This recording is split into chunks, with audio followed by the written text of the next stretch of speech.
Құрметті тіл ғылымы каналының көрермендері, мен бүгін сіздердің назарларыңызға оқытудағы жаңа әдіс-тәсілдерді ұсынғым келеді.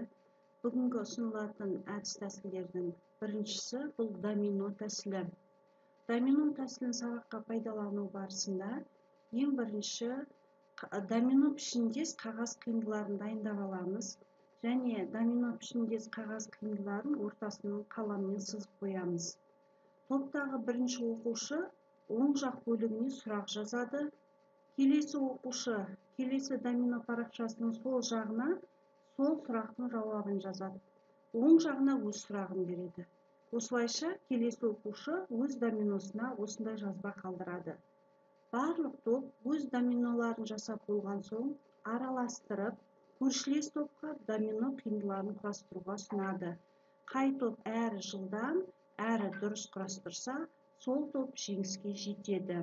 Сабақ барысында пайдалануға өте тиімді және оқу материалдарын игертуге де, қайталатуға да мүмкіндік беретін тәсілдің бірі. Келесі сіздердің назарларыңызға ұсынылатын тәсіл бұл я жоқ тәсілі. Бұл тәсілдің жүргізілуі оқушыларға парақ таратылып беріледі. Олар жағындағы жұбына көрсетпей, сол параққа бір ертегі, әдеби не мультфильм кейіпкерін немесе тіл сабағында болса, бір терминді жазады. Мысалы, әдебиеттен оқыған шығарманың кейіпкерін жазуға болады.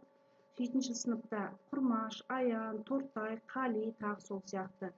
Ал тіл сабағында болса, синтаксис, сөйлем, сөйлем мүшесі, морфология, сөз құрамы, тағы сол сияқты. Содан соң жұбының арқасына қағазын жапсырып қояды. Енді бәрі сыныпты аралап жүріп, бір-біріне сұрақ қоя жүріп, өз жұбын табу керек.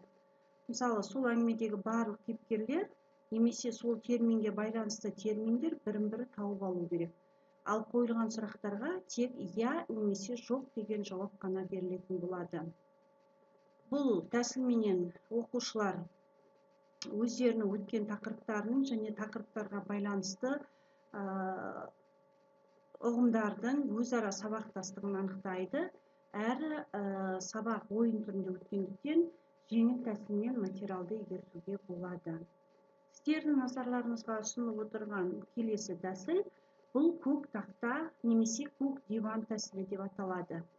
Бұл тәсілді қолданған кезде бастаушы тақта алдында тұрады, немесе отыратын диван болса, диванда отырады. Ол бастаушы мысалға мен сөйлем мүшесімін дейді. Сыныптағы бір оқушы мен тұрлаулы мүшемін деп, сол мен сөйлем мүшесімін деген оқушының жанына келіп тұрып, сөйлем мүшесінің анықтамасын айтады.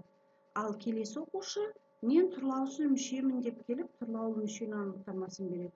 Тұрлаусыз мүше жанына осылайша анықтауыш, толықтауыш, пысықтауыш және олардың мағыналық түрлері келіп орналасады. Осылайша сыныпты топқа бөлуге болады және өткен материалдарды қайталап шығуға болады. Бұл тәсілді тек тіл сабақтарында ғана емес, өзге де сабақтарда түрлендіріп қолдануға болады.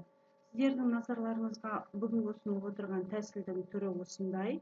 Тәжірибелеріңізде қолданып көрулеріңізге болады және тәжірибе барысында қолданған кезде туындаған қиындықтарды немесе тиімділігі туралы пікірлеріңізді тіл ғылымы каналына қалдыруларыңызға болады.